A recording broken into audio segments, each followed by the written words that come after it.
In this video, I'm going to show you how I strain my kefir, flavor my kefir, and refresh my kefir to make more. This is a quart jar of my kefir. It has been sitting on the counter for about 24 hours. Sometimes it's ready in 12 hours, sometimes it's 24 hours. It really depends on the temperature of your home. I do not store my quart jar of kefir in direct sunlight. It just sits on the counter by the fridge.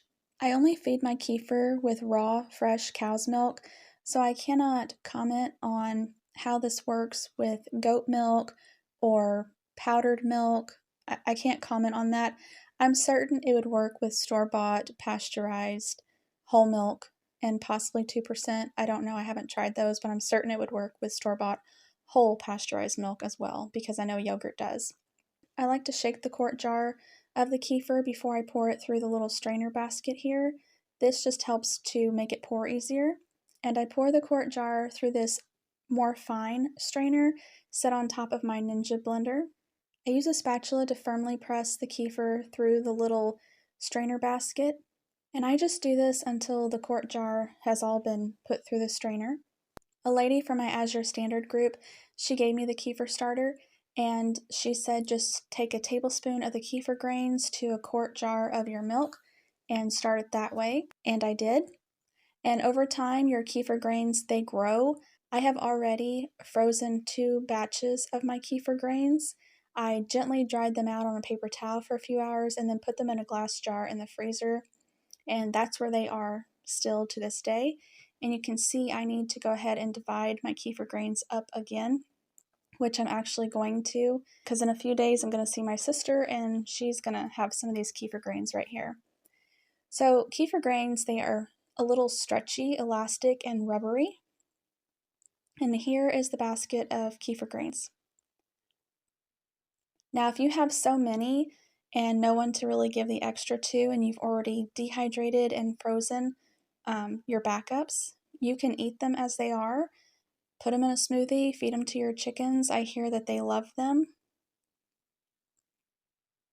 All right, so I just put the kefir grains back in the jar that I took it out of, and I like to use my spatula to scrape off the bottom of the strainer basket because I think there's probably tiny little starts of the kefir grains there that got pushed through the little, holes in the strainer. So I like to scrape them off and put them in my quart jar as well. So I just take my milk and fill the quart jar back with milk and the grains and put the lid on again, give it a shake, and put it back on the counter. So when I am making this video, it is in the morning. So I do this in the morning, let it sit all day and all night, and then the next morning I strain it and make our kefir for the day and fill it back up, and it continues. This is what I do every day. Now, if we haven't been keeping up with drinking our kefir or we're going to be away, I just cover the grains up just a little bit with milk and stick it in the refrigerator until we're ready to use it again. Now, your kefir you can drink straight, just plain as it is. You do not have to flavor it, okay? So if you like it this way, just drink it straight. We like to flavor it, and you can flavor it with anything you want. We like flavoring it with about a 1/3 cup of maple syrup and then a couple handfuls of frozen organic blueberries. That's our favorite way.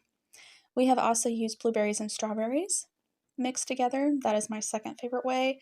We have used just strawberries. You can use any fruit you want, or you don't have to use any fruit at all. You could just sweeten it and go. It's completely customizable up to what you like. Each time I make this, my husband always says this is the best kefir on earth. So as I'm blending it, I'm just watching it for any white streaks of the unmixed kefir, and once the color looks all uniform, then I am done. So it just takes a few seconds of pulsing it or blending it, and just make sure it looks uniform in color. Even though I started off with 1 quart of the milk when I covered the kefir, we always get more than 1 quart of kefir, and that's most likely because of all the air you introduce in it when you're blending it up. You can see it's nice and thick, it coats the sides, but it's still very much drinkable, and it is absolutely delicious. Here I am just pouring the rest of it into a quart jar, and I cap it tightly, I date it, and I stick it in the fridge. and we try to drink this in the next day or two. Now, if you're not able to drink this in the next day or two, just know it is still good. It's not going to go bad. However, the longer it sits in the fridge, it might get a little stronger in flavor. It might begin to separate. Go ahead and just shake it up each time before you pour it, okay, if it starts to separate. Thanks for watching.